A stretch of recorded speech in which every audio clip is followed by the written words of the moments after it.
அனைவருக்கும் இனிய மாலை வணக்கம். நேர்களே, நண்பர்களே, மக்களே அனைவரையும் விவாத நேரம் நிகழ்ச்சிக்கு அன்போடு வரவேற்கிறோம். இன்றைக்கு நாம் எடுத்திருக்கக்கூடிய தலைப்பு ஆந்திர அரசியலில் புயலை கிளப்பிய திருப்பதி லட்டு.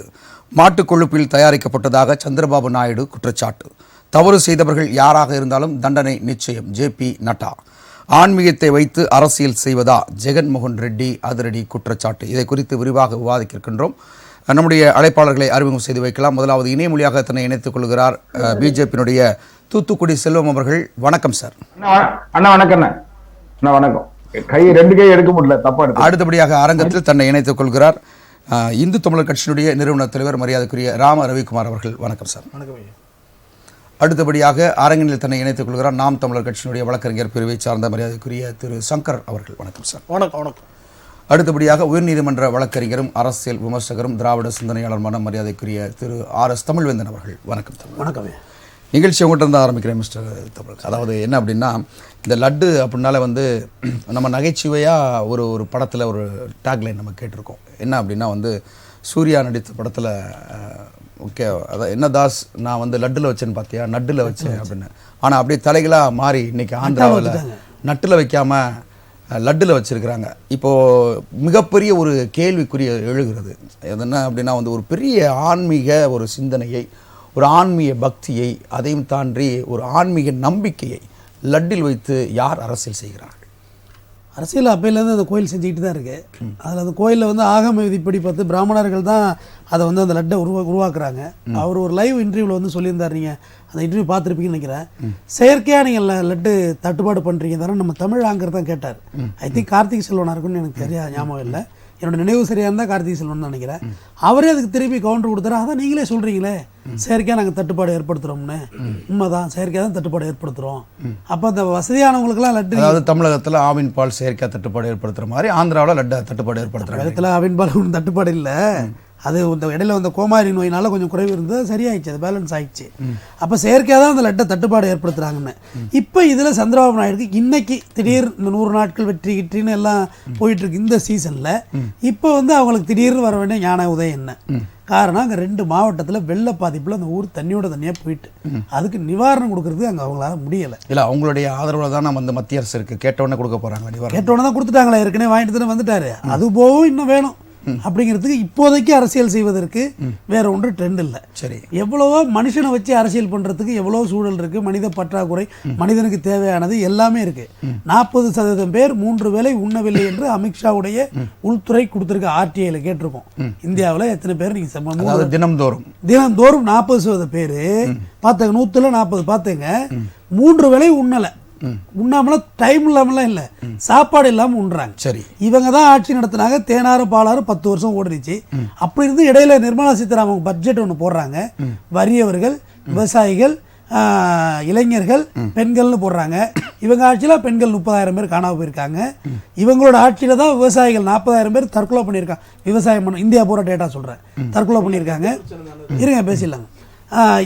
நீங்க தான் தேனாறு பாலாறு எங்களை ஓட வச்சீங்க. கேட்குற லட்டு பிரச்சனை, லட்டு பிரச்சனை தான். நீங்க மற்ற விஷயத்தை புட்டு வைக்கிறீங்க கேட்குறேன். புட்டு இல்லை, அவர் விட்டா தான் அடிக்கிறாரு. சப்ஜெக்ட் சம்பந்தம்லாம் பேசுறாரு. சப்ஜெக்டுக்குள்ள வந்துடுறேன், நீங்க நோட் பண்ணிக்கோங்க. நீங்க பதில் கொடுக்கலாம், பதில் கொடுங்க. இப்ப அண்ணன் சப்ஜெக்டுக்குள்ள தானே பேச போறாரு. அப்ப என்ன அணை கட்டினா அண்ணன் சப்ஜெக்டுக்குள்ள பேச தொடரலாம். நான் என்ன சொல்றேன், அப்படி நீங்கள் இவ்வளவு பார்த்த பிறகு நாங்க எப்படி வறியவர்களானோம், எங்களுக்கு எப்படி 40% பேர் நாங்க 3 வேளை சாப்பிடாம போனோம். நீங்க தானே 10 ஆண்டு ஆண்டீங்க, நாங்க இல்லட்டு தான் நீங்க வந்தீங்க. இவ்வளவு பிரச்சனை இருக்கிற இடத்துல லட்ல ஏன் கை வைக்கிறீங்க? லட்ல ஏன் கை வைக்கிறீங்க? இது ஒரு சீப் பாலிடிக்ஸ். இது அப்ப அப்படி எப்படி சீப் பாலிடிக்ஸ்? நான் சொல்றேன், ஒரு ஆன்மீக நம்பிக்கை எப்படி நீங்க சீப் நீங்க சொல்லலாம்? ஆன்மீக நம்பிக்கை சீப்னு சொல்ல அதான் வேண்டாம், இந்த மாதிரி ட்விஸ்ட் பண்ண வேண்டாம். இல்ல அங்க கொடுக்கக்கூடிய பிரசாதங்கள்ல இன்னைக்கு நான் ஒரு வேற்று மதத்தவரா இருந்தாலும் என் நண்பர் ஒருத்தர் திருப்பதிக்கு போகும்போது தயவுசெய்து எனக்கு ஒரு லட்டு வாங்கிட்டு வாங்க, எல்லாரும் ஆசைப்பட்டு தின்னது, அது இஸ்லாமிய சகோதரர்கள் சொல்றோம், லட்டு வாங்கிட்டு வாங்கன்னு சொல்லுவாங்க. அப்ப நம்பிக்கையோடு அதை சாப்பிடக்கூடிய ஒரு பொருள், ஒரு தின்பண்டம், ஒரு கொடுக்கக்கூடிய பிரசாதம்.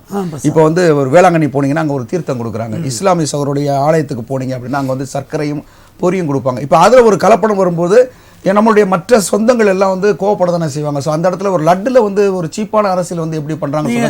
அவர் உண்மைதானே சொல்லியிருக்கிறாரு. மாட்டு கொழுப்பு கலக்கப்பட்டிருக்கிறது, மாட்டு கொழுப்பு கலக்கப்பட்டிருக்குது. டேஸ்டா மீன் எண்ணெயும் அதுல லட்டு டேஸ்டா இருந்ததா? லட்டு நல்லா இருந்ததா இல்லை நல்லா டேஸ்ட்டாக சாப்பிட்டீங்கன்னா இல்லையா அது லட்டா பார்க்கறல திருப்பதி பெருமாளுடைய பிரசாதமாக தான் நம்ம இது மாதிரி பேசக்கூடாது. பழனி பஞ்சாமிரத்துக்கு லட்டு நல்லா இருந்ததா இல்லை உங்களுக்கு? நிச்சயமா நாங்கள் அதே தான் சொல்கிறோம்.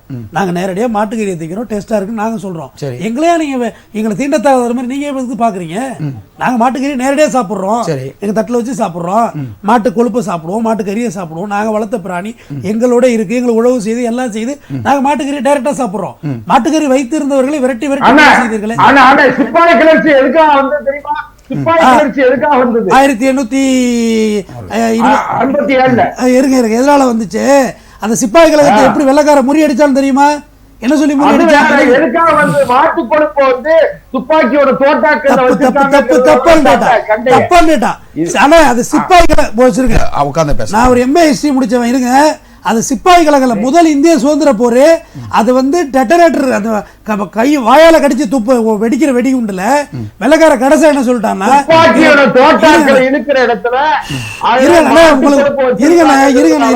சரி நான் இங்க சொல்றேன், சிப்பாய் கழகத்தை சொன்னாரு அதை வாயில உடைச்சு கடிச்சு தூக்கி வீசணும் வெடிகுண்ட. வீசக்குள்ள அதுல மாட்டு கொழுப்பும் பன்றி கொழுப்பும் கலந்துருக்கலாம்னு சொன்னான். பன்றி கொழுப்பு கலந்திருக்கலோட இஸ்லாமியர்கள் வாயில வைக்கல. ஏன்னா இஸ்லாமியர்கள் குர்ஆன்ல இருந்து பன்றி அவங்க இருக்கிறவங்க. ஆனா இந்துக்களை என்ன செஞ்சாங்க, மாட்டு கொழுப்பு இருக்கு நாங்க அதனால அதை கடிக்கலன்ட்டாங்க. அது அன்றைய காலகட்டத்தில் அதுதான் வெள்ளக்காரி ஜெயிச்சாங்க. இல்ல திரு இல்ல செல்வம் சார், இல்ல இவர் சொல்றது ஹிஸ்டரி கரெக்டான ஹிஸ்டரி. என்ன சிப்பாய் கழகம் பேரு முதல் சுதந்திர போராட்ட வீரம் என்பது சிப்பாய் கழகம் தப்பு, முதல் இந்திய சுதந்திர போர். ஆனா அது வெள்ளக்காரன் ட்விஸ்ட் பண்ணிட்டான், சிப்பாயா கழகம் பண்ணான் கிடையாது. அது அப்படி பார்த்தா சிப்பாய் கழகத்துல உங்க இருங்க சித்த இருங்க, அதுல வந்து மாட்டு கொழுப்பு பன்றி கொழுப்பு இருக்கிறது அந்த போர் தோத்துச்சு. ஏன்னா வெள்ளக்கார அன்னைக்கு செதறி இருப்பான். ஏன்னா அந்த அளவுக்கு ட்ரெயின்டா இறங்கி அடிச்சாங்க. ஏன்னா இஸ்லாமியர்களும் வாயில வைக்கல, இந்துக்களும் வாயில வைக்கல. ஆனா 2 பேரும் அன்னைக்கு ஒத்துமையா சண்டை போட்டாங்கிறத இவங்க ஏத்துக்க மாட்டாங்க. அதான் சிப்பாய் கலங்குறாங்க. ஆனா இந்து முஸ்லீம் இணைஞ்சுதான் அடிச்சிருக்கான், போட விட்டுருக்காங்க.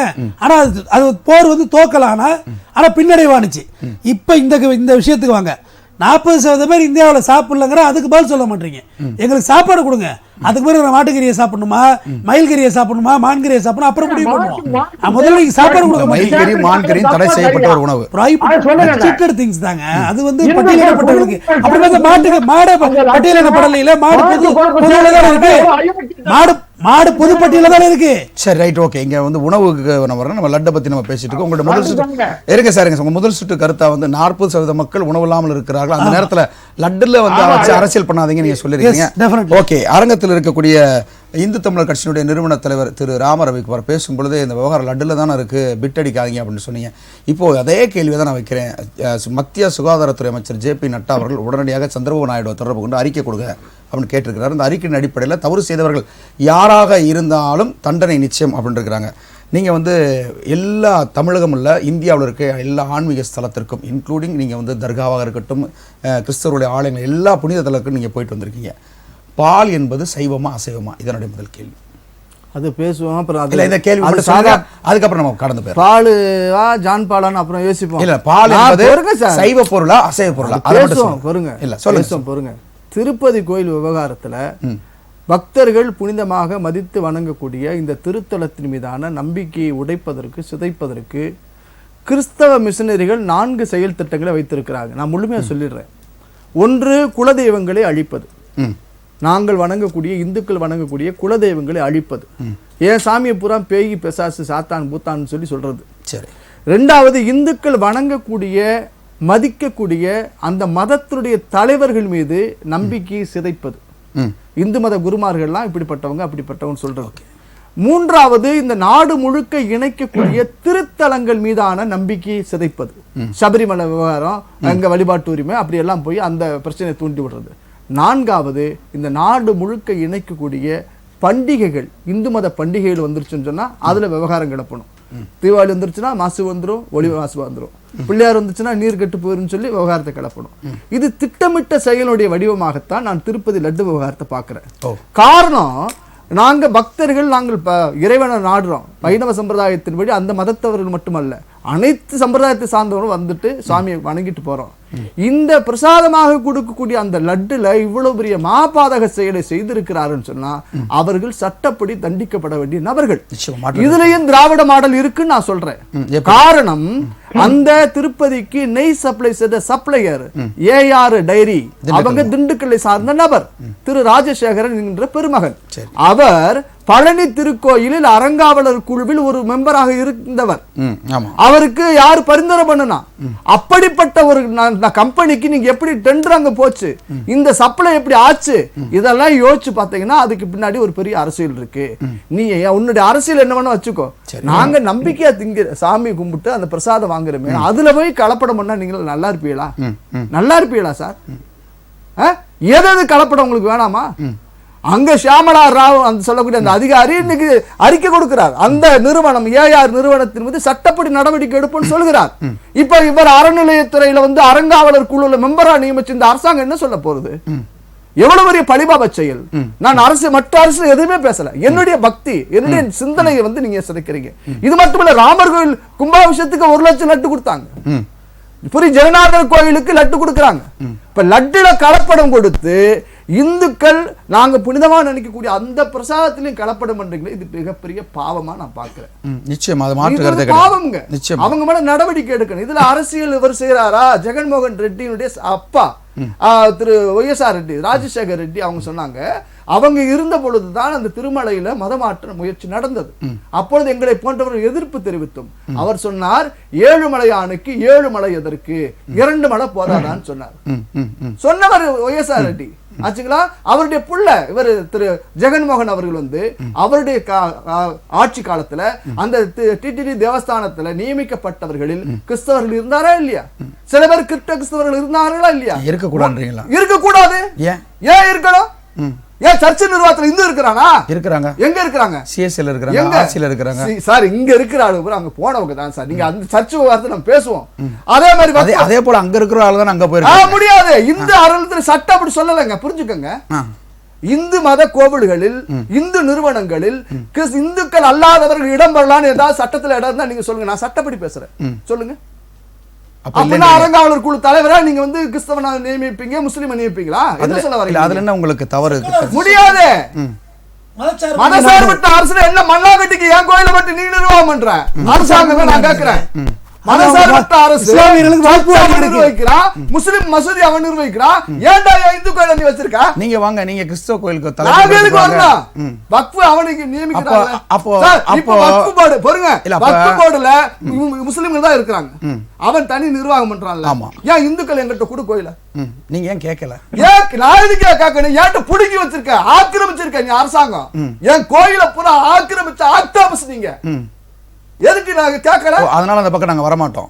தேவையில்லை, நீங்க இந்த பக்கம் வராதீங்கன்றீங்க. நான் இப்ப சொல்றேன், அப்ப இது சகோதரத்துவமா ஒரு பிரிவினைவாதம்? சகோதரத்துவமே இல்ல, நீங்க பொய்யா பேசுறீங்க. நான் சொல்றேன், மத நல்லிணக்கம், இந்த மத சார்பு இல்லாம நாங்கள ஒன்னா இருக்கிறோம், மதமட பிரிந்தது போது இனவன ஒன்றாவா அப்படின்னு சொல்றீங்களா? இது ஏமாத்து வழங்குறேன். நான் திருப்பதி லட்டு கொடுத்தா இஸ்லாமிய சகோதரன் சாப்பிட மாட்டான். எனக்கு நிறைய நண்பர் இருக்கான். சரி, கிறிஸ்தவ சகோதரன் சாப்பிட மாட்டான். நீங்க ஹலால் ஒண்ணு விஷயம் இருக்கு தெரியுமா உங்களுக்கு? ஆமா, ஹலால் என்ன? அதாவது ஒரு இறைச்சி முறைப்படி வந்து முறைப்படி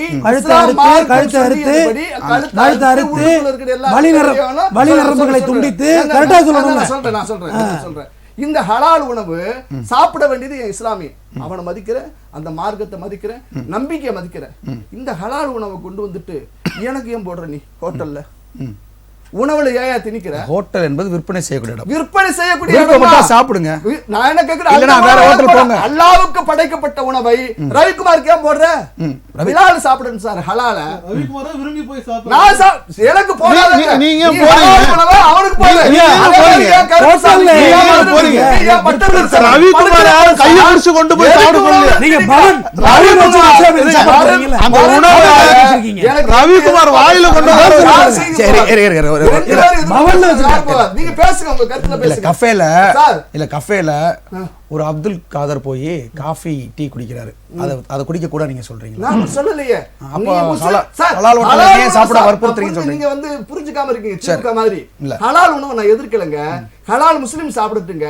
எனக்கு என் கருப்புசாமி மதுரை வந்து வெட்டி போடு படைச்சு போடுறா, அந்த உணவு நான் ஏன் சாப்பிடணும்? சரி, அதாவது ஹலால் எனக்கான உணவு கொடு. ஹலால் பிரிவு, ஹலால் இல்லாத பிரிவு சொல்றீங்க. இப்பதான் வந்துட்டீங்க, இப்பதான் முதலமைச்சர் மாதிரி நீங்க பேசுறீங்க. ரைட், எந்த முதலமைச்சர் சொல்லிட்டீங்கன்னா? எங்க ஐயா தான், ஸ்டாலின் சார் தான், திராவிட மாடல் திருமகன் தான். ஓகே, சொல்லுங்க. அதாவது ஹலால் பிரிவு, ஹலால் அல்லாத பிரிவு அப்படி கொடுங்க. அந்த உணவு ஹலால், சரி, எனக்கு திணிக்காது, என் ஜாமிக்கு ஒத்துக்காது.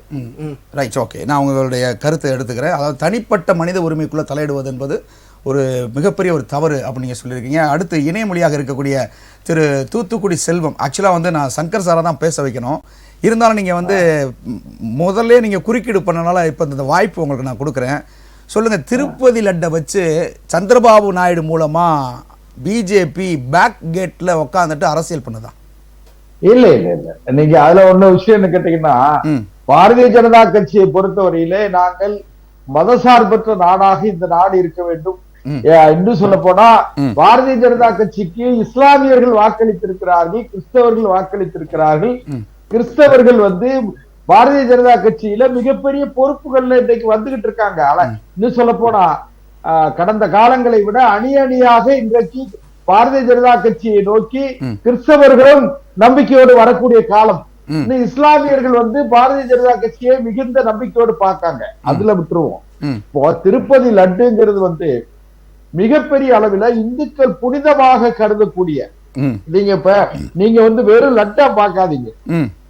அதுல இந்துக்கள் வந்து திருப்பதி ஏழுமலையான் அவர்களால் நேரடியாக ஆசீர்வதிக்கப்பட்ட அல்லது நேரடியாகவே திருப்பதி ஏழுமலையானுடைய சன்னிதானத்திலே ஏழுமலையானால் நேரடியாக வழங்கப்படுகிற ஒரு ஆன்மீக பொருள் வந்து லட்டு. எல்லாரும் கொண்டாடுறது. நாங்க இன்னும் சொல்ல போனா லட்டை தூக்கில போட மாட்டாங்க. லட்டை வந்து ஒரு புனிதமான பொருளாக எல்லோரும் கையில ஏந்தி அதை வந்து பாதுகாக்கக்கூடியது. நான் ஒரே ஒரு விஷயம் என்ன கேட்டீங்கன்னா, மத நம்பிக்கை இருக்கிறது இல்ல, அதை ரெண்டாவது தள்ளி வச்சிருக்கேன். ஒரு திருப்பதி லட்டுல வந்து அது மாட்டு கொழுப்பை கலக்க வேண்டிய அளவிற்கு ஒரு வஞ்சனை இருக்குமானால் நண்பர் ராம ரவிக்குமார் அவர்கள் வந்து ரொம்ப அத ரேச தொட்டுட்டு போயிட்டாங்க கடந்த காலத்துல. இல்ல, நான் அவர்ட்ட ஒரு கேள்வி கேட்டேன் ஓபனிங்ல, என்ன அதுக்கு அவர் பதில் சொல்ல. அவர் சொல்லட்டும், பால் பால் சைவமா சைவமா அதுதான் ஓகே. அது பால்ல தான் பிரச்சனை இருக்கு. இல்ல இல்ல திரு செல்வம், நான் என்ன கேக்குறேன்னா, பசுவின் பால் என்பது சைவமா அசைவமா? காளமாடு பால் கறக்காது, மாட்டின் பால்னு கேளுங்க. இல்ல இல்ல, நம்முடைய தாய்ப்பால் சைவமா அசைவமா? இல்ல, நீங்க சொல்லுங்க. இல்ல, கோழி ஆவின் மாட்டுப்பால் என்பது சைவமா அசைவமா? இல்ல மாட்டு இல்ல சார், மாட்டுப்பால் என்பது சைவமா அசைவமா? மாட்டுப்பால் என்பது திருப்பதி லட்டுல தாய்ப்பால் கலக்கல சார். சார், திருப்பதி லட்டுல தாய்ப்பால் கலக்கல, சரிங்களா? தாய்ப்பால் வரக்கூடிய வெண்ணையோ நெய்யோ யூஸ் பண்ணல. பசுவின் பாலில் இருந்து வரக்கூடிய பசுவின் பாலில் என்பது இங்க வந்து சைவமா அசைவமா? முதல்ல ஒரு விளக்கம் கொடுத்துட்டு அதுக்கப்புறம் நீங்க உள்ளுக்க போலாம்.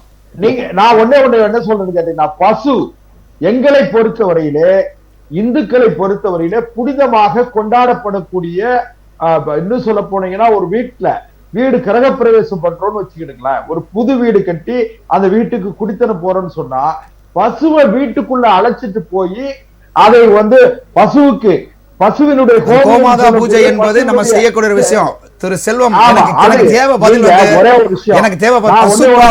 பசும்பால் என்பது சைவமா அசைவமா? அதுதான் சைவம்னா சைவம், அசைவம்னா அசைவம். சைவம் தான், நான் சொல்றேன் சைவம் தான். எங்களுக்கு சயின்ஸ் ரீதியா இல்ல, எங்களுக்கு புனிதமானது. சயின்ஸ் ரீதியா அது அசைவம், எங்களுக்கு புனிதமானது. சயின்ஸ் ரீதியா அது அசைவம், எங்களுக்கு அதோட ரத்தம் தான் சயின்ஸ். அதுல இருந்து வர்ற வெண்ணெய் அசைவம், அதுல இருந்து வர்ற நெய் பக்கா அசைவம், எல்லாமே அசைவம். நண்பர் தமிழேந்தன் அவர்கள் வந்து நான் ஒன்னே ஒன்று சொல்றேன் கேளுங்க. நீங்க திராவிடர் இயக்கம் சொல்லிக்கிட்டு, திராவிட இயக்கம் நான் சொல்லவே இல்லையே. பசும்பால் சைவமா அசைவமா? அதுக்கு தவறான செய்தியை நீங்கள் பதிவிடக்கூடாது. பசு வந்து கேளுங்க சார், பசு எங்களுடைய புனிதமான தெய்வம். நாங்கள் எங்கள் தாய்க்கு அடுத்தாற் போல பசுவை நினைக்கிறோம். அதே போல காளை மாடுகளை நாங்கள் எங்களுடைய வேளாண் விவசாய பெருமக்கள் எல்லாம் காளை மாடுகளை, கிராமங்களில் இருக்கிற காளை மாடுகள் உழுது எங்களுக்கு பயிர் செய்வதற்கு உழுது. இன்னும் சொல்ல போனீங்கன்னா, பொங்கல்ல மாட்டு பொங்கல்னு ஒரு சிறப்பு உண்டு. சரிங்க சார், சரி ரைட் ஓகே. அப்போ நீங்க இந்த கோமாதாவை நீங்கள் தெய்வமாக வணங்குகிறீர்கள், நீங்க சொல்றீங்க, ரைட், ஓகே, சரி, ரைட். சரி, உங்க அடிப்படையில பால் என்பது ஒரு சைவ பொருளாக நீங்கள் பார்க்கிறீர்கள். அதுல இருந்து வரக்கூடிய நேரடி உற்பத்தி செய்யக்கூடிய அந்த நெய்யோ அல்லது அதனுடைய அந்த கொழுப்புகளோ வரும்போது தவறுதலாக எக்ஸ்ட்ரா ஆடட் தான் இந்த பிரச்சனைன்றீங்களா? நீங்க ஒரே ஒரு விஷயம் கேளுங்க, பசுவினுடைய நெய்யை கலந்தது அல்லது பசுவினுடைய தயிர் கலந்தது இதெல்லாம் நாங்க பேசல சார். கொழுப்ப கலக்கிற அளவிற்கு ஒருவருடைய மனதில் வக்கரம் இருக்குமானால் அந்த வக்கரம் வந்து எவ்வளவு பெரிய தண்டிக்கப்பட வேண்டிய வக்கரம். இன்னொரு விஷயம் நான் ஒண்ணு சொல்றேன், தவறா எடுத்துக்கிறாதீங்க. இஸ்லாமிய பெருமக்களோ அல்லது கிறிஸ்தவ பெருமக்களோ அவருடைய ஆலய வழிபாட்டு முறைகளிலே யாராவது குறுக்க போனா இதுக்குள்ள பொதிச்சிருப்பாங்க சார். மேரி மாதாவை ஒரு காலத்திலே அம்மையார் ஜெயலலிதாவுடைய படத்தை மேரி மாதாவுடைய உருவத்தோடு அம்மையார் ஜெயலலிதாவுடைய தலையை வைத்ததற்காக கிறிஸ்தவ பெருமக்கள் எல்லாம் கொதிச்சு போனாங்க. உங்களுக்கு நினைவு இருக்கும்னு நினைக்கிறேன். அதனால அதை இதையும் சம்மந்தப்படுத்தாதீங்க. ஒரே ஒரு விஷயம் கேளுங்க சார், இன்னைக்கு இந்து சமய அறநிலையத்துறைன்னு வச்சிருக்கீங்களா இல்லையா? நான் என்ன சொல்றேன், கிறிஸ்தவ சமய அறநிலையத்துறைன்னு ஒரு தமிழ்நாடு அரசு ஏன் பாதுகாக்கல?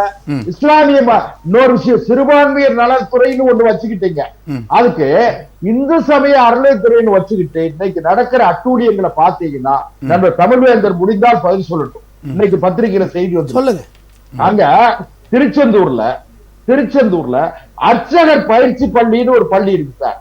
அந்த பள்ளியினுடைய முதல்வர் ஒரு கண் பார்வை இல்லாத ஒரு மிகவும் குறைபாடு உள்ள ஒரு சகோதரர். அவரும் அந்த பள்ளியினுடைய முதல்வரா இருக்கார். அந்த பள்ளியினுடைய நிர்வாக அலுவலர் யாருன்னா ஜாயிண்ட் கமிஷனர், யார், HRNC, அதாவது இந்து சமய அறநிலையத்துறையினுடைய இணை ஆணையர்.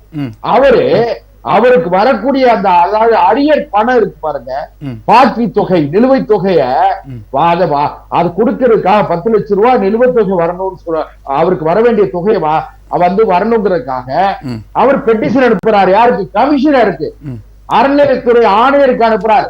ஆனால் அறநிலையத்துறை ஆணையர் ஜாயிண்ட் கமிஷனர் ரிப்போர்ட் கேட்காரு. ஜாயிண்ட் கமிஷனர் என்ன தெரியுமா, எனக்கு 3 லட்சம் ரூபாய் கொடுத்தா தான் நான் உனக்கு அந்த அரிய தொகை வாங்கி தருவேன்னு சொல்லி கடைசியில இந்த சகோதரர், கண் பார்வை இல்லாத சகோதரர், அறநிலையத்துறையில திருச்செந்தூர் ஆலயத்துல 60 வீடுகளில் 2வது படை வீடாக இருக்கிற திருச்செந்தூர் முருகப்பெருமான் ஆலயத்தை நிர்வகிக்கக்கூடிய ஒரு ஆணையர் எவ்வளவு கேவலமா 50,000 ரூபாய் அந்த சகோதரத்தை வாங்கி இன்னைக்கு லஞ்ச ஒழிப்புத்துறை வழக்கு பதிவு செஞ்சிருக்கு. இது எவ்வளவு பெரிய அவமானமா இல்ல சார். நீங்க அபார்ட் ஃப்ரம் நீங்க தலைப்புக்கு வெளியே போனாலும் இந்த இருக்கக்கூடிய குற்றச்சாட்டுகளை நீங்க முன்வைக்கிறீங்க, ரைட், ஓகே, நான் புரிஞ்சுக்கிட்டேன் சார். இந்து சமய நான் இன்னும் சொல்றேன், ஒரு செய்தியோட முடிச்சிடறேன் முதல் சுத்த. அதாவது இப்போ ஒரு சமீபத்துல ஒரு செய்தி, ஒரு விஷயம் நடக்கு இந்து சமய அறநிலையத்துறையில. ஒருத்தருக்கு 20 ஏக்கர் 20 சர்வே நம்பர்ல வரிசையா 20 ஏக்கர் ஒரு பட்டால 20 சர்வே நம்பர் வரிசையா வந்துருச்சுன்னா உடனே அதுல கீழே பட்டா நிலம், கோவில் நிலம் தடை செய்யப்பட்டுள்ளதுன்னு சொல்லி உரிமையாளர் பெயர்ல பட்டால அது சம்பந்தப்பட்ட நபர்கள் இருப்பாங்க. ஆனால் கடைசியில கோவில் நிலம் தடை செய்யப்படும் அப்படின்னு போட்ட வேண்டியது. உடனே இவன் பதறி போய் அந்த இந்து சமய ஆணையர், இணை ஆணையர் அவனுக்கு மனுவை கொடுத்து போராடினா கடைசியில் எனக்கு இவ்வளவு ரூபா கொடு, அப்பதான் நான் எடுப்பேன். எதுன்னு தெரியுமா உங்களுக்கு? பட்டால ஒரு சின்ன விஷயத்தோட முடிச்சிடுறேன். பட்டா 2 விஷயம் இருக்கு. வருவாய்த்துறையால் பராமரிக்கப்படுகிற பட்டா 1, தமிழ் நிலம் சொல்லி பப்ளிக் போர்ட்டல் ஒரு பட்டா இருக்கு. அந்த பப்ளிக் போர்ட்டல் பட்டாவை வந்து ஹேண்டில் பண்றது யாரு தெரியுமா? பிரைவேட் பார்ட்டி சார், பிசிஎல்ங்கிற ஒரு பிரைவேட் பார்ட்டி. சரி, நான் புரிஞ்சுக்கிட்டேன். இது குறித்து நம்ம இந்த நிகழ்ச்சியில தொடர்ந்து பேச முடியாது. நம்ம திங்கள் முதல் வெள்ளி வரை புகார் பட்டிருக்காரு. நீங்க புகார் பட்டியல நீங்க பண்ணீங்கன்னா அதுக்குண்டான தீர்வு நம்ம செஞ்சு கொடுக்கலாம். ஓகே, நீங்க தொடர்ந்து எழுந்திருங்க, நம்ம பேசலாம். இல்ல, நம்ம என்ன முதல் சுற்று கருத்து திரு சங்கர் அவர்கிட்ட வாங்கணும். அப்படி இருங்க. சிவன் சொத்து கொலை நாசம் இப்படிப்பட்ட மோசமான செயலை செய்கிற ஒரு துறை இருக்க வேண்டும் என்பதை மக்கள் பரிசீலிச்சு. ரைட், ஓகே, நான் உங்களோட முதல் சுற்று கருத்தை எடுத்துக்கிறேன். லட்டில் தொடங்கி சிவன் சொத்துல நீங்க முடிச்சிருக்கீங்க. திரு சங்கர், நாம் தமிழர் கட்சியினுடைய தலைமை ஒருங்கிணைப்பாளனை கூட பேட்டி கொடுத்தாங்க. இது வந்து சர்வதேச பிரச்சனை கிடையாது, தேசிய பிரச்சனை கிடையாது, எவ்வளவோ பிரச்சனை இருக்கு அப்படின்னாங்க. ஆனால் மீண்டும் பிஜேபியும் அதன் கூட்டணி கட்சிகளும் அந்த ஆன்மீகத்தை வைத்து அரசியல் செய்வது தென் தமிழ்நாட்டில் தற்பொழுது அதிகமாகி கொண்டிருக்கிறது. இது வந்து அங்கே எப்படி எதிரொலிக்குதோ இல்லையோ, தமிழகத்தில் 2026 எதிரொலிக்கும் என்கின்ற ஒரு அடிப்படையில் எழுப்பப்பட்ட ஒரு விஷயமா அல்லது வேண்டுமென்றே ஜெகன்மோகன் ரெட்டிக்கும் சந்திரபாபு நாயுடுக்கும் இருக்கக்கூடிய அந்த பகையில் குளிர் காய்கிறதா? இல்லை, இப்போது எங்கள் தலைமை ஒருங்கிணைப்பாளர் சொன்ன மாதிரி இதை விட மக்களை தினம் தினம் பாதிக்கக்கூடிய ஏராளமான பிரச்சனை இருக்கும்போது இப்படி வந்து கோயில் பிரசாதத்தில் மாட்டு கொழுப்பு கலக்கப்பட்டது என்ற ஒரு பிரச்சனையை சந்திரபாபு நாயுடு மூலமாக பாஜக எழுப்புறதுன்றது இது ஒரு அரசியல் நகர்வாக தான் நம்ம வந்து பார்க்க முடியும். ரெண்டாவது என்னன்னா,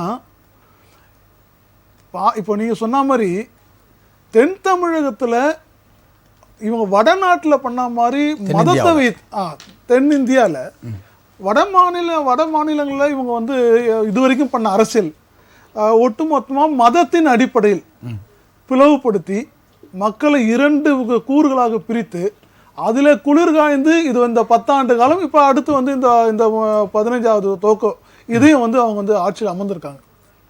அதை தென் தமிழகத்தில் முழுமையாக செயல்படுத்த முடியல. இப்போ அதனுடைய அடுத்த கட்டமாக தான் இப்போ வந்து அவங்க வந்து அந்த மதம் என்பது அது வந்து இங்கே வந்து செயல்படுத்த முடியாத ஒரு பிரச்சனைனால அடுத்து பிரசாதம் வரைக்கும் வந்துட்டாங்க.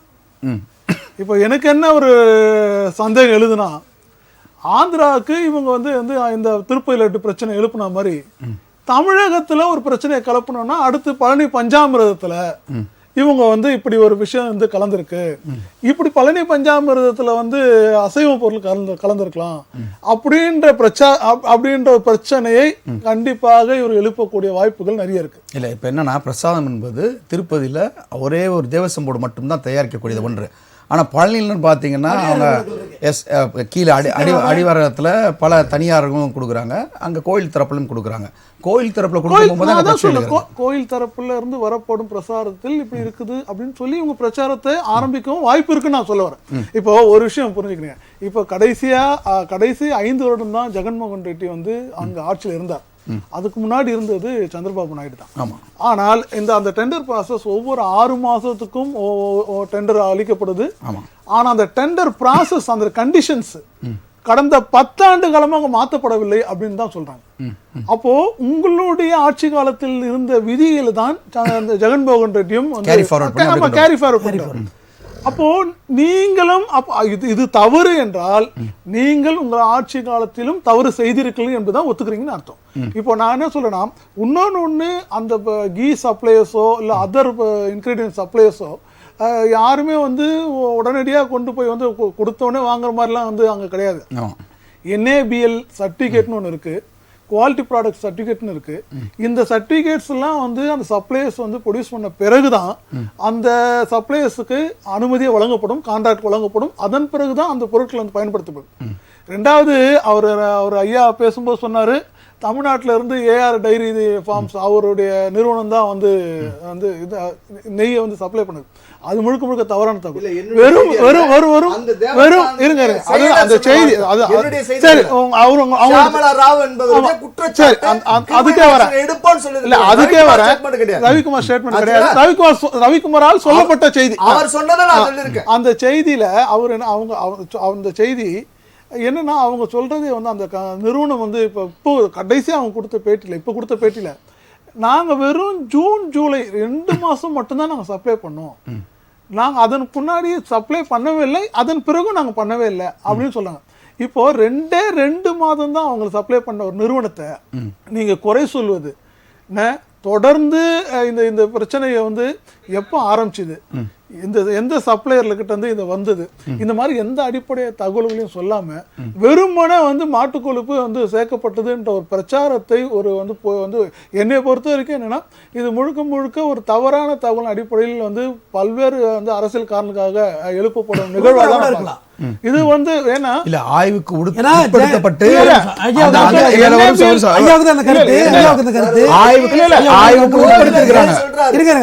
கருத்து ஜெகன்மோகன் ரெட்டி உயர் நீதிமன்றத்தில் அஃபிடவிட் போட்டிருக்காரு. அதையும் நீங்க கருத்தில் கொள்ளணும். இது வந்து என் மேல தப்பு இருக்குமாயின் நான் விசாரணைக்கு கட்டுப்படுகிறேன், நான் தப்பு செய்யல. அதே ஒரு விஷயம் நான் முடிச்சிடுறேன். இன்னொன்னு அதனுடைய நிர்வாகம் யார் கையில் இருக்கும், நேரடியா ஆந்திர அரசாங்கம் அந்த நிர்வாகத்தை தலைவர் அதாவது திருப்பதி தேவஸ்தான போர்டு அதனுடைய தலைவர் சுப்பாரெட்டி அவரு வந்து அவர் என்ன கிறிஸ்டியனா முஸ்லீமா அவர் மிக தெளிவா சொல்றாரு அந்த மாதிரி எந்த விதமான வந்து தவறுகளும் கலப்படங்களும் வாய்ப்பே கிடையாது. ஏனென்றால் எங்களுடைய ப்ராசஸ் அவ்வளவு வந்து தரமான நெய்கள் அதை வந்து நாங்க டெஸ்ட் பண்ணி தான் வாங்குறோம். ஆகவே இதுல வாய்ப்பே கிடையாது. ஆனா ஆய்வுக்கு உட்படுத்தப்பட்டு அதுல வந்து மாட்டு கொழுப்பும் பன்றி கொழுப்பும் மீன் எண்ணெயும் கலந்திருப்பதற்கு சரி நான் என்ன சொல்றேன் ஆதாரங்கள் இருங்க அது கொடுத்தது யாரு? நான் என்ன சொல்றேன்னா நீங்க ஒரு நியூட்ரல் லேப்ஸ் சென்ட்ரல் லேபோ இல்ல வெளிநாட்டுல இருக்கிற வேற ஏதோ ஒரு லேபுக்கோ அனுப்பி அதை நீங்க சோதனை செய்யுங்களேன். உங்களை எது தடுத்தது? நான் என்ன சொல்றேன்னா நீங்கள் உங்களுடைய குற்றச்சாட்டுக்கு வலு சேர்ப்பதற்காக நீங்கள் இப்படியான ஆவணங்களை நீங்க தயாரிக்கிறீங்கன்றதான் எங்களோட குற்றச்சாட்டு. நீங்க இப்ப சொல்றீங்க இதே நான் சொன்ன மாதிரி முதல்ல சொன்ன NABL சர்டிஃபிகேட் வாங்கணும், குவாலிட்டி ப்ராடக்ட் சர்டிஃபிகேட் வாங்கணும், இத்தனையும் வாங்கின பிறகுதான் அந்த கம்பெனியை சப்ளை பண்ண முடியும் அப்படின்ற ஒரு விஷயம் இருக்கும்போது இப்படியான அப்ப மட்டும் எப்படி வந்து அதை தவறி போச்சு? 10 வருஷமா அந்த நடைமுறை இருக்கு. 5 வருடத்துக்கு முன்னாடி இப்ப 100 நாள் தாங்க நீங்க அந்த ஜெகன்மோகன் ரெட்டி கடந்த 5 வருஷமா தான் இருந்தார். அதுக்கு முன்னாடி இருந்தது சந்திரபாபு நாயுடு. அப்போ அவர் வந்து அந்த விஷயங்களை கண்டுபிடிக்கல அப்படின்னா அவர் தன்னோட தோல்வியை வந்து ஒத்துக்கிறான்னு தான் அர்த்தம். அவரும் அதுக்கு உடந்தைன்னு தான் அர்த்தம். இத்தனை வருஷம் இந்த 10 வருஷமா அந்த லட்ல இந்த கலப்பு நடந்திருந்தனா ஜெகன்மோகன் ரெட்டிக்கு எப்படி பொறுப்பு இருக்கோ அதே பொறுப்பு சந்திரபாபு நாயுடுக்கும் இருக்கு. இல்ல இத்தனை வருடங்கள் இல்லாத ஒரு ஞானோதயம் இப்ப திடீர்னு வந்ததுக்கு லட்டு மேல வந்ததுக்கு என்ன காரணம்? அதுதான் இப்போ நீங்க சொன்ன ஒரு பாயிண்ட் வந்து அது ரொம்ப யோசிக்கக்கூடிய ஒரு விஷயம். தென்னிந்தியாவில் அவங்களால வலுவா வந்து கால் ஊன்ற முடியல. அதுக்காக என்னன்னா இப்போ வந்து நாயுடு மூலமா வந்து ஒரு அரசியல் வந்து நிகழ்த்தணும்னு ஆசைப்படுறாங்க.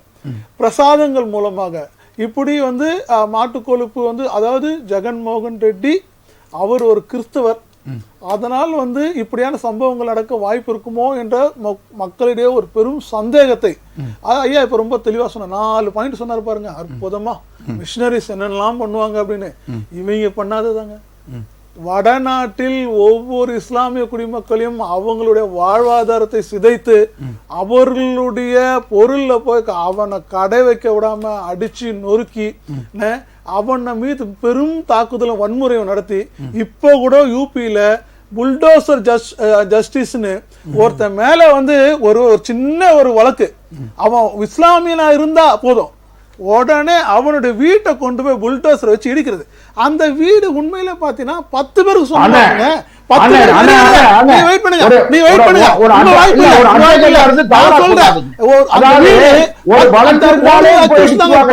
ஆனால் அந்த வீடு 10 பேர் சொந்தமா இருக்கும், 10 பேர் உரிமை.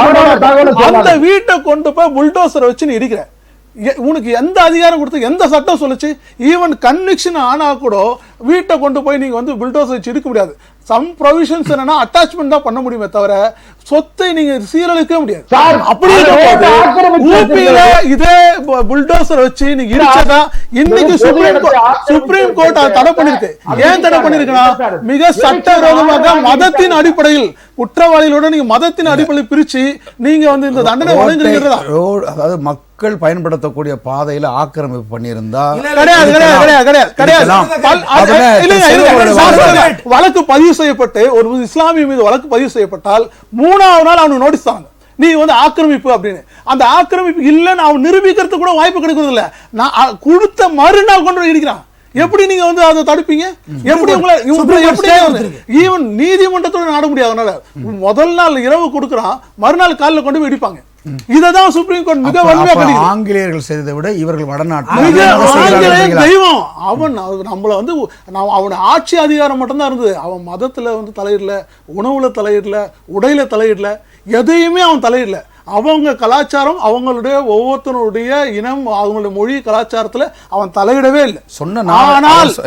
ஆனால் இவர்கள் இந்த 10 ஆண்டுல அதாவது வரலாறு காணாத பிளவுகளை வந்து ஒரு இஸ்லாமியனை அதாவது தெருவில் நடந்து போகும்போது கூட வேற ஒரு பார்வையில் இந்த அதாவது வடநாட்டு இளைஞர்களை பார்க்க வைக்கக்கூடிய அளவுக்கு ஒரு வெறியும் ஒரு வெறுப்புணர்வையும் தூண்டி விட்டதான் இவங்க செஞ்ச 10 ஆண்டு கால சாதனை.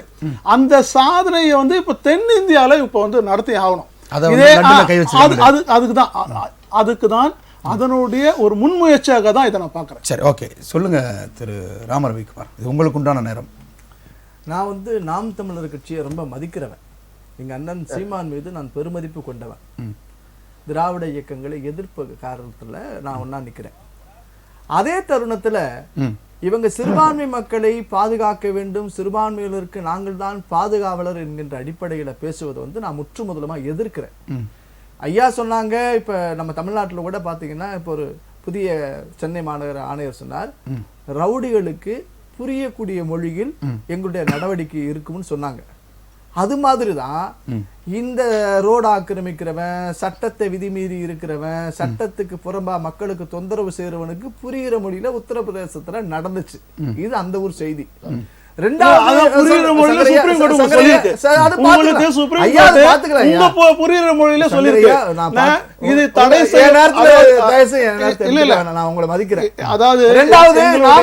அரசியல் வந்து வினோதமான அரசியலுங்க. நான் சொல்லி முடிக்கிறேங்க சங்கரையா, நீங்க முழுமையா பதில் சொல்லுங்க. எங்க அண்ணன் சீமான் வந்து என்ன சொன்னாங்க, ஜல்லிக்கட்டு விவகாரம் வந்த பொழுது ஜல்லிக்கட்டு தமிழுடைய வீர விளையாட்டு, இதை தடுக்காத பீட்டாவது ஏதோ அந்த அமைப்பு மேலாம் குற்றம் சொல்லணும், எல்லாரும் அது ஒன்னா நின்று போராடணும். எங்க வீட்டுல புகைப்படம் எடுத்தா கூட அந்த நாங்கள் வளர்க்கக்கூடிய காளை எங்க குடும்பத்தினர் அங்கத்தினர் புகைப்படத்தில் இருக்குன்னு சொன்னாங்க. ரேஷன் கார்டுல மட்டும்தான் ஏத்தல, பேர் ஏத்தல அப்படின்னு எங்க அண்ணன் சொன்னாங்க. அதே அண்ணன் சீமான் தான் சொல்லுகிறார், மாடுகளை வளர்ப்பதே நாங்கள் வெட்டி தின்பதற்கு சொன்னாரா இல்லையா? ரெண்டாவது நல்ல மாட்டுக்கறி தின்றா, நெஞ்ச நிமித்ரா, ஜிம்முக்கு போடான்னு சொன்னது யாரு? அப்ப ஏதாவது ஒரு ஸ்டாண்ட்ல இருங்க. ஏங்க அவர் இருக்கிறது ஒரு ஸ்டாண்ட் தான். நீங்க தான் பேசி முடிச்சிரு. அப்ப நீங்க முழுமையா எனக்கு எதிர்ப்பாவே நீங்க பேசுங்க, தப்பு இல்ல. நீங்க எதிர்ப்பா தான் பேசுவோம், அதுதான் பேசி ஆகணும். நீங்க சங்கரையா தனி மனிதன் நல்லவர் இல்ல, எனக்கு உங்களை போன்ற பிளவு சக்திகளை எதிர்த்து தான் பேசி ஆகணும். நீங்க நல்லா பேசுங்க ஐயா, பேச பேசத்தான் நாங்க வளருவோம். நான் பாத்துக்கிறேன் நாம் தமிழர், நான் பாத்துக்கிறேன் இந்து தமிழர், நான் பாத்துக்கிறேன். உங்க ரெண்டு பேருமே நாங்க பாத்துக்கிறோம், உங்க ரெண்டு பேரும் நாங்க பாத்துக்கிறோம். செய்தியில இவங்க என்ன பக்கம் சொல்ல வர்றாங்க, இப்ப திருப்பதி லட்டுல வந்து கலந்து சரின்னு சொல்ல வராங்களா நாம் தமிழர் இயக்கம்? இந்து உணர்வுகளை கொச்சப்படுத்தி இந்து உணவு பிரசாதத்துக்குள்ள நீ கலப்பதை ஆதரிக்குதா நாம் தமிழர் கட்சி? இல்ல, ஜெகன்மோகன் ரெட்டி செய்தது தவறு என்றால் சந்திரபாபு நாயுடு அவர்கள் தவறு செய்திருந்தால் ஆட்சி அதிகாரத்தில் இருந்த ஜெகன்மோகன் ரெட்டி ஏன் நடவடிக்கை எடுக்கல? அப்ப அந்த லட்டு விவகாரத்தை கொண்டு வரல. ஆட்சிக்கு வந்திருக்கோம், ஆய்வுக்கு உட்படுத்தப்பட்டு ஒரு பொறுப்பு மிக்க ஐஏஎஸ் அதிகாரி புகார் சொல்றாரு, அதை வந்து ஆமா இல்லைன்னு சொல்லுங்க, இல்ல பொய்யா சொல்லிருந்தாலும் அந்த நபர் மேல நீங்க குற்றம் சொல்லுங்க. அதை விட்டு போட்டு இதுல அரசியல் இருக்கு, கால் ஊன்றதுக்கு நாங்க லட்டு வச்சுதான் கால் ஊன்றணுமா? அதெல்லாம் ஊண்டியாச்சு. தமிழ்நாட்டுல ஊண்டியாச்சு, கேரளாவில் ஊண்டியாச்சு, ஆந்திராவில் எல்லா ஊர்லயும் ஊண்டியாச்சு. நீங்க சொல்லுங்க, அங்கும் எங்கும் காவி கொடி, எல்லா இடத்துலயும் காவி கொடி பறந்துகிட்டு இருக்கு. இவங்க யாரு? என்ன இவங்களுக்கு பட்டாப்பட்ட பூமியா? பிஜேபி வரக்கூடாது, மக்கள் அங்க ஓட்டு போடுவாங்க. நாளைக்கு விஜய் வராரு, அவருக்கும் ஓட்டு போட தான் போறாங்க. இவங்க அரசியல்ல திமுக எதிர்க்கட்டும், அதெல்லாம் ரைட். இவங்க எல்லாத்தையும் 19 எதிர்க்கிற மாதிரி இந்த திருப்பதி விவகாரத்துல நாம் தமிழர் கட்சி இந்த உணவுல இந்த கலந்த கலப்படத்தை ஆதரிக்குதா இல்லையா? ஒத்த வார்த்தையில் பதில் சொல்லுங்க சார். எஸ் ஆர் நோன்னு கேக்குறாங்க. இல்ல இவரு ஒரு விஷயம் முதல்ல மாட்டிக்கிட்டாருங்க, கலந்துக்கிட்ட. அவர் கேள்வி வெளிப்படையான கேள்வி. அந்த லட்டு விவகாரத்தை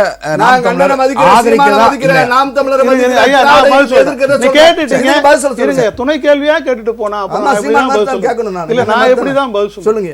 இப்போ அந்த திருப்பதி லட்டுல மாட்டு கொழுப்பு கலக்கப்பட்டதா இல்லையா என்பது இன்னும் நிரூபிக்கப்படவில்லை. அது ஒரு தரப்பு குற்றச்சாட்டு. அது இன்னும் வந்து நிரூபிக்கப்படாத பட்சத்துல நீங்கள் இல்லாத ஒன்றை வந்து பூதாகரமாக்கி நீங்கள் அரசியல் செய்வது அது மிக மிக ஆபத்தானது. அதுவும் பெரும்பான்மை இந்துக்கள் வாழக்கூடிய இந்த நாட்டிலே அவர்கள் பெரும்பான்மையான மக்கள் வணங்கக்கூடிய ஒரு திருப்பதி போன்ற ஒரு திருக்கோயிலினுடைய பிரசாதத்தில் அதில் நீங்கள் வந்து ஒரு பிரச்சனையை கிளப்புவது மிக மிக ஆபத்தாக போய் முடியும் என்பதுதான் என்னோட கருத்து. இதுல ஆதரிக்கிறது எதிர்ப்பு நான் முடிச்சிடறேன். இதுல ரொம்ப புத்திசாலித்தனமா கேக்குறாரு, நீங்க ஆதரிக்கிறீங்க இல்லையா? இதுல அந்த கேள்விக்கு இடம் இல்ல. இந்த ஆய்வு பண்ணது என்பது அதாவது ஒருதலை பட்சமாக இருக்கு. இது பொதுப்படியான ஒரு ஆய்வகத்தை ஆய்வு பண்ணணும். கண்டிப்பா நான் சொன்னேன், நீங்க நியூட்ரலா ஃபாரின்ல இருக்கிற வேற ஏதாவது ஒரு ஏஜென்சி கிட்ட நீங்க கொடுத்து ஆம் இந்த அளவு கலக்கப்பட்டிருக்கு, இந்த அளவுக்கு வந்து நீங்க சொன்ன மாதிரி மீன் எண்ணெய் கலக்கப்பட்டிருக்கு அப்படி என்று நீங்கள் வந்து நிரூபித்தால் இருந்தால் அதன் பிறகு கண்டிப்பா வந்து ஐயா சந்திரபாபு நாயுடு அவர்கள் சொல்ற மாதிரி கண்டிப்பா எல்லா நடவடிக்கை இருக்கலாம். ஆனா அதுக்கு முன்னாடியே நீங்க வந்து இதை சேர்த்தது ஆதரிக்கிறீங்களா இல்லையா? எங்க இந்த கொஸ்டின் வருது? ஆமா கண்டிப்பா வேணும், கண்டிப்பா வேணும். அது அப்பதான் இவங்க எக்ஸ்பிரஸ் ஆவாங்கன்றது என்னுடைய கருத்து. திரு தமிழ்வேந்தன் உங்கள்கிட்ட வைக்கக்கூடிய ஒரு கேள்வி என்ன அப்படின்னா, இந்த லட்டு விவகாரத்தெல்லாம் விட்டுருங்க, இதில் வந்து பிஜேபியில் அரசியல் பண்ணுறோம், நாங்கள் ஆல்ரெடி வந்து எங்களை வந்து காவி கொடியே பார்க்க முடியாதுன்னு சொன்னீங்க, இன்னைக்கு தமிழ்நாட்டில், கேரளாவில், ஆந்திராவில், கர்நாடகாவில் எல்லாமே காவி கொடி பறக்குது, இதில் ஏன் நாங்கள் அரசியல் பண்ண போகிறோம்ன்றத வாதம் தான் திரு ராமரவிக்குமார் வைக்கிறார். இல்லை அப்படி இல்லை, காவி கொடி பறக்குதுன்னா தமிழ்நாட்டில் எங்கே பறக்குது? ஆந்திராவில் அவங்க ஒரு சூட்சமத்தில் சந்திரபாபு நாயுடு உள்ள வந்துட்டாரு. ஒரு பீகார் நிதிஷ்குமார், தமிழகத்தில் 5 எம்எல்ஏ இருக்காங்களா சார்? தமிழகத்தில் பிஜேபி சென்ட்ரல்ல பிரதமராக வரவங்களே இந்த முறை தள்ளாடி கில்லாடி அழைச்சி கொண்டு வச்சு நிதிஷ்குமாரை வச்சு அஜித் பவாரை வச்சு இப்படி ஒரு குரூப்பை வச்சு சந்திரபாபு வரைக்கும் கொண்டு வச்சு தான் பண்ணாங்க. அதனால அஜித் பவாருக்கு ஒரு எம்பி தான் இருக்கட்டும், அவரே ஊழலற்ற ஆட்சியை தர நீங்க இடி வழக்கில் உள்ள ஒரு அழைச்சி கொண்டு வச்சு எப்படி சீட்டு கொடுக்குறீங்க சார்? அது வாஷிங் மிஷின்.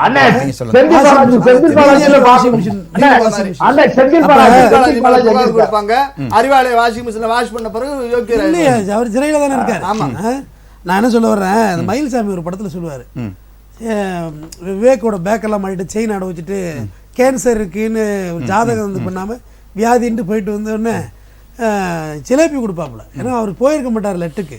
என்னடா சிலேபி கொடுக்குறாருன்னா, சந்திரபாபு நாயுடு வந்து லட்டுக்கு பதில் இப்போ சிலேபி தான் கொடுக்குறாரு அப்படிம்பார் விவேக். ஏன்னா அவர் மிகப்பெரிய பகுத்தறிவு நகைச்சுவையாளர். டேய், என் செயின் தானடா இப்படி எல்லாம் மாறி இருக்கு, ஆனா டேபாரு வீடு சந்திரபாபு கிடைச்சா வந்து லட்டுக்கு பதில் சிலேபி கொடுத்தாருன்னு. ஆனா அது இப்போ இங்க வந்து நிக்குதுங்க. ஐயா மறைஞ்சே 4-5 வருஷம் ஆயிட்டு, 4 வருஷம் கோயிட்டுக்கு முன்னாடி வரைஞ்சவர் இன்னைக்கு வந்து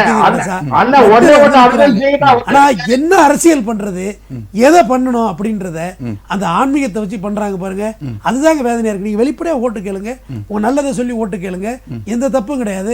அனைவரையும் அர்ச்சகராக்கி நாங்க உள்ள அனுப்புறோம், அது உங்களுக்கு பொறுக்கல. இந்த முடிச்சிடறேன், இந்த அறநிலையத்துறை உனக்கு இருக்க தொட்டு தாங்க இன்னைக்கு வரைக்கும் இந்து கோயில் நடந்துகிட்டு இருக்கு.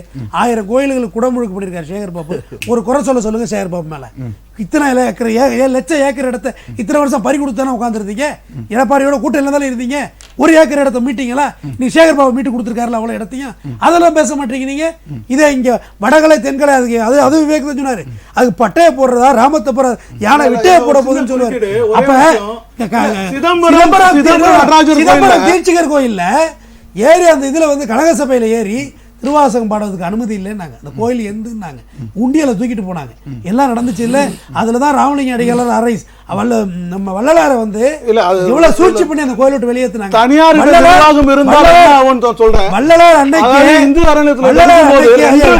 வள்ளலார் வந்து அன்னைக்கு திராவிட சிந்தனையோட தான் இருந்திருக்காரு.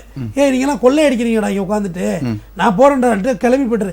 எனக்கு என்னை விட சிவனை நேசிச்ச ஒருத்தர் இருக்க போறாடா, லவ் பண்ண இருக்க போறா வரலடா உங்கள்கிட்ட. இந்த கருத்துல ராமரவிக்குமார் உடன்படுவார். நான் இது வர்றேன் நேரம் வந்து தகரத்தை எடுத்து வச்சு ஒளியை ஏற்றி வச்சு, இதுதான் ஒளி, இதுதான்டா கடவுள்லாம் சொல்லல, ஒளி தாண்டா, வெளிச்சம் தாண்டாரு. இன்னைக்கு வரைக்கும் அனைத்து மதத்தினரும், நீங்க வந்து ஒரு நமிதா கோயிலுக்குள்ள போனதே இவ்வளவு பெரிய பிரச்சனை ஆகி போச்சு இப்ப. ஆனா அனைத்து மதத்தினரும் நீங்க புது பொருட்கா அணிட்டு போய் உண்றாங்க. நீங்க கிறிஸ்தவ கோயிலுக்கு நடைபயணமா வேளாங்கண்ணி போறாங்க, அவங்க சாப்பிடுறாங்க. அப்படி ஒரு சமத்துவத்தை கொண்டு வந்து ஒரு ராமலிங்க அடிகளார், அவர் நாங்க ஏற்கிறோம். அவர் எந்த இடத்துலையும் மதத்தை வைத்தோ மதத்தை வைத்தோ அரசியல் செய்யவில்லை. பெரியார் எந்த இடத்துலையும் கடவுளை எதுக்கவே இல்லை. கடவுளை வச்சு மூட பழக்க வழக்கம் செய்யாத, அன்டச்சபிலிட்டி செய்யாதன்னு சொன்னாரு. இன்னைக்கு வரைக்கும் இந்த அன்டச்சபிலிட்டி நாங்க எதுக்குறோம். ஆனா அன்டச்சபிலிட்டி இவர்கள் ஏற்றுக்கொண்டார்கள். அண்ணனுக்கும் தெரியுது அன்டச்சபிலிட்டி இருக்கிறது, தீண்டாமை இல்லை என்று அண்ணன் சொல்லட்டும், வாதத்தை விட்டுருவோம். இல்லை, நீங்க வந்து இந்து மதத்துல மட்டும் தான், எல்லா மதத்துல இருக்கு, கிறிஸ்தவ மதத்துல இருக்கு, இஸ்லாமிய மதத்துல இருக்கு, நம்ம மதத்துல இருக்கு. நமக்கு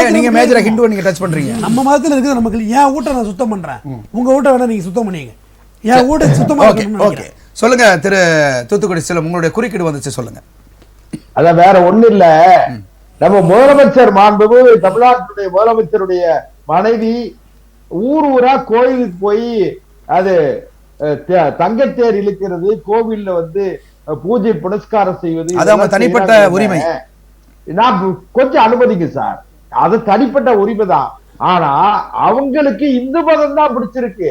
வேளாங்கண்ணிக்கு போகல, தர்காவுக்கு போகல, திருச்செந்தூர் முருகனுக்கும் மதுரையில இருக்கிற கோவில்களுக்கு எல்லாம் தான் போகணுங்கிறது அவங்களுக்கு தெரியுதே தவிர, எதுக்காகன்னு கேட்டீங்கன்னா முதலமைச்சருடைய மனைவி அவர்களே, மரியாதைக்குரிய திருமதி முதலமைச்சர் அவர்களே கூட, திருமதி மு.க. ஸ்டாலின் அவர்களே கூட இந்து மதம் தான் கல் தோன்றி மண் தோன்ற காலத்து முன்தோன்றிய மதம் என்பதை அவர்களே ஒத்துக்கொண்டிருக்கிறார்கள்.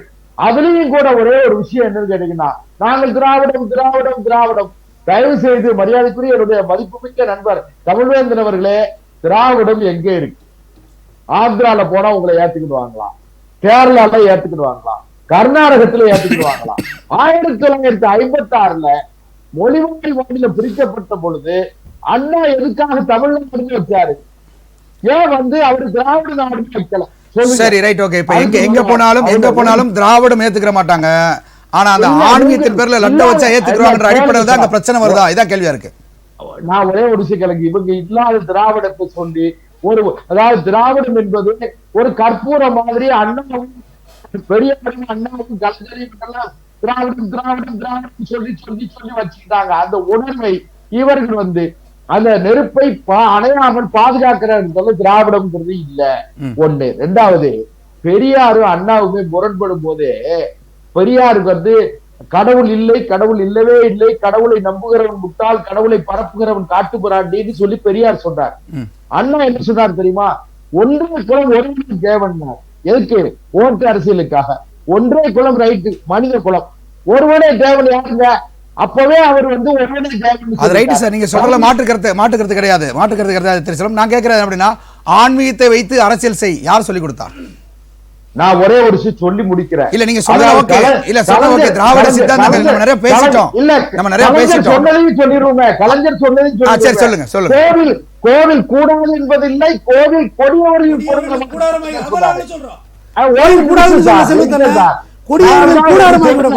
உங்க ஆட்சியில தான் கோவில் இப்பொழுது கொடியவர்களின் கூடாரமாக இந்து சமய அறநிலையத்துறைக்கு ஒரு துறையை உண்டாக்கி மக்களுடைய வரிப்பணத்தை நீங்க நினைச்சா முத்தமிழ் முருகனுக்கு மாநாடு நடத்துவீங்க, அடுத்த அம்மனுக்கு மாநாடு நடத்துவீங்க. நான் என்ன சொல்றேன், ஒரே ஒரு விஷயம்,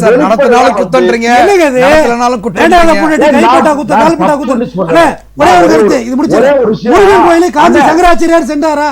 செல்லவில்லை. அதிலே வடகிழக்கு ஏன் செல்ல? முருகன் நீச்ச கடவுள், முருகன் அஞ்சப்படி காடுகிறார். முருகன் ஒரு பகுத்தறிவாளன். அப்பயே சாதி விட்டு சாதி கல்யாணம் பண்ணான். முருகன் ஒரு கம்யூனிஸ்ட். உடைச்சிட்டு வந்த நான் எனக்கு தான் மாம்பழம் கொடுத்துருக்கணும்னு சொல்லி பெத்த அப்படியே தூக்கி போட்டு போனவன் முருகன். அது முதல்ல தெரிஞ்சுங்க. முருகன் ஒரு கம்யூனிஸ்ட் கடவுள், முருகன் ஒரு நாத்திய கடவுள், முருகன் ஒரு திராவிட கடவுள். நீங்க போகவே இல்லை. சங்கராச்சாரிய கடைசி வரையும் போகல முருகன் கோயிலுக்கு. முருகன் கோயில் பிறகு இரண்டாம் பேர் முருகன் பெருமானை, சிவபெருமானுடைய மகன் முருகனை ஒத்துக்கிறீங்கல்ல?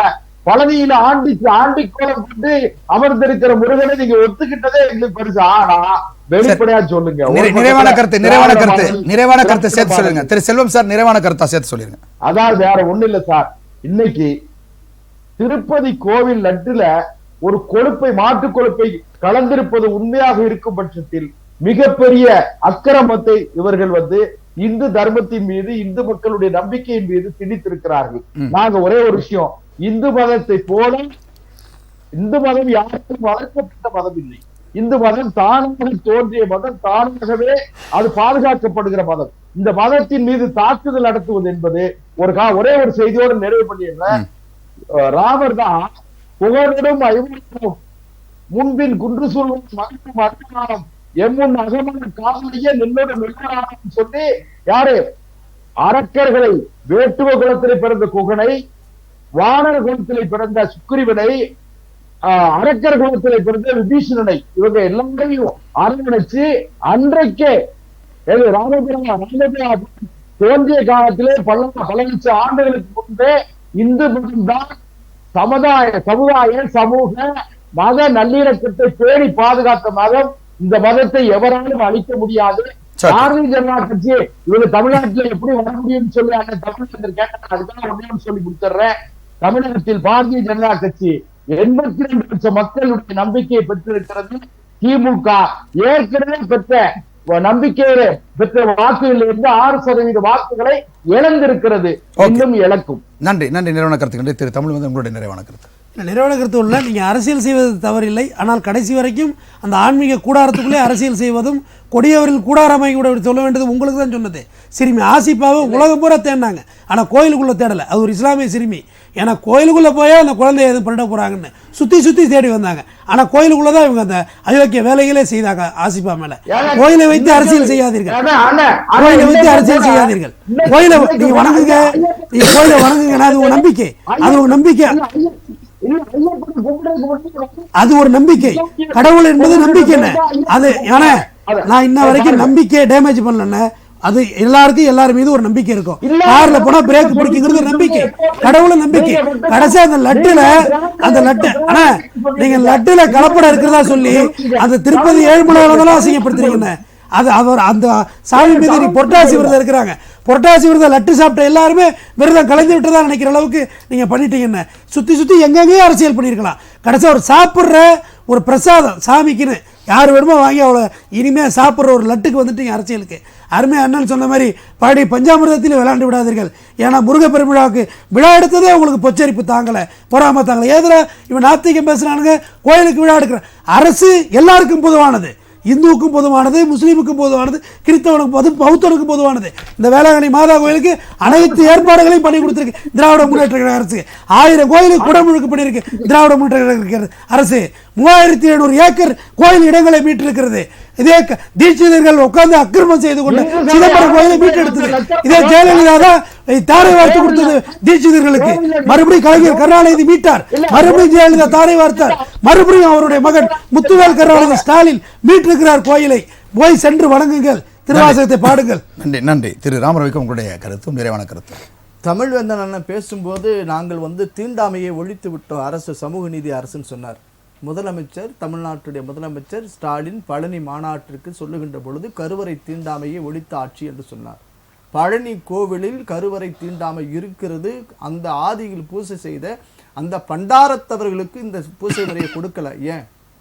அனைத்து சாதிகளையும் அர்ச்சகர்களாக நாங்கள் பயிற்சி கொடுத்து தீண்டாமையை ஒழித்து விட்டோம் என்று சொன்னீர்களே, நியமித்தீர்களே. நியமித்தவர்கள் அத்தனை பேரும் எந்த சந்நிதியில் இன்று பூசை செய்து கொண்டு இருக்கிறார்னு ஒரு வெள்ளை அறிக்கை வெளியிடுங்க. அவன் நியமிக்கப்பட்ட பூரா யாரும் பெருசா வேலைக்கு போல, சொன்ன வேலையை செய்யல. 2வது, அன்னை தமிழில் வழிபாடுன்னு சொல்லி இந்து கோவில்களில் இந்து சமய அறநிலையத்துறை சொன்னது தமிழிலும் வழிபாடு செய்யப்படும் போர்டு வச்சாங்க. ஒரு மதசார்பற்ற அரசு வழிபாட்டு முறைகளில் கலந்து கொள்வது, அதில் தலையிடுவது கூடாது என்பது இந்து சமய அறநிலையத்துறை சட்டம் சொல்லுகிறது. உன்னுடைய வேலை என்ன? கணக்கு வழக்கு சரியா இருக்கா அதை பார்க்கணும். வழிபாட்டு முறையில் நீ தலையிட முடியாது. ரைட்டு, நீங்க அன்னை தமிழில் வழிபாடுன்னு சொல்றீங்களா? ஒரு மதசார்பற்ற அரசு சர்ச்சுக்குள்ள போய் மசூதிக்குள்ள போய் நீங்க ஏதாவது பண்ணிருக்கீங்களா? பண்ணல. அனைத்து சாதி அர்ச்சகர்னு சொல்லக்கூடிய நீங்க கிறிஸ்தவ மத சபைகளில் திருச்சபைகளில் தீண்டாமை இருக்கிறது சகோதரர் மேத்யூ குற்றம் சொல்கிறார். நாங்கள் பட்டியல் சமுதாயத்தவர்கள், நாங்கள் மதமாறி சென்று விட்டோம், எங்களை ஆயர்களாக பேராயர்களாக திருச்சபைகள் நியமிக்கப்படுவதில்லை என்று கோரிக்கை இருக்கு. ஏன் ஒரு மதசார்பற்ற அரசு திருச்சபைகளில் தீண்டாமையை போக்குவதற்கு ஏன் ஆயர்களாக பேராயர்களாக அனைத்து சாதிக்காரன் நியமிக்க முடியல? யாரை ஏமாத்துறீங்க? முத்தமிழ் முருகனுக்கு நாங்கள் மாநாடு கண்டு விட்டோம், போற்றி புகழ்ந்து விட்டோம், பெரிய பறைசாற்றியில ஊரெல்லாம் காசு வசூல் பண்ணி முத்தமிழ் முருகன் மாநாடுங்கிற பெயர்ல வசூல் பண்ணி என்ன பண்ணுனீங்கன்னு ஒரு வெள்ளை அறிக்கை உண்டா? ஆன்மீகத்தின் பெயரால் அரசியல் செய்வது திமுக. நிறைவான கருத்து சார். கோவில்கள் கொள்ளையர்களின் கூடாரம் ஆகிவிடக் கூடாதுன்னு கருணாநிதி சொன்னார். அது திமுக கொள்ளையர்களின் கூடாரம் ஆகிவிட்டது என்பதே என்னுடைய குற்றச்சாட்டு. சமத்துவம் போதித்து அவங்க தான் ஒரு கூட சொன்னாங்க. ஏங்க 3000 ஏக்கர் நாங்க மீட்டுட்டோங்கிறீங்களா? ஆக்கிரமிப்பு செய்வதற்கு உடந்தையாக இருந்த அதிகாரிகள் மீது என்ன நடவடிக்கை எடுத்தீங்க? பிஜேபி தப்பு செஞ்சா நான் தப்புன்னு சொல்றேன். திமுகவா இருந்தா அதிமுக இருந்தானே இந்து சமய கோவில் நிலங்களை ஆக்கிரமிப்பதற்கு காரணமாக அதிகாரிகள் உடந்தையா இருந்தாங்களா இல்லையா? இல்லாம ஒருத்தர் வந்துட முடியுமா? நிச்சயமா.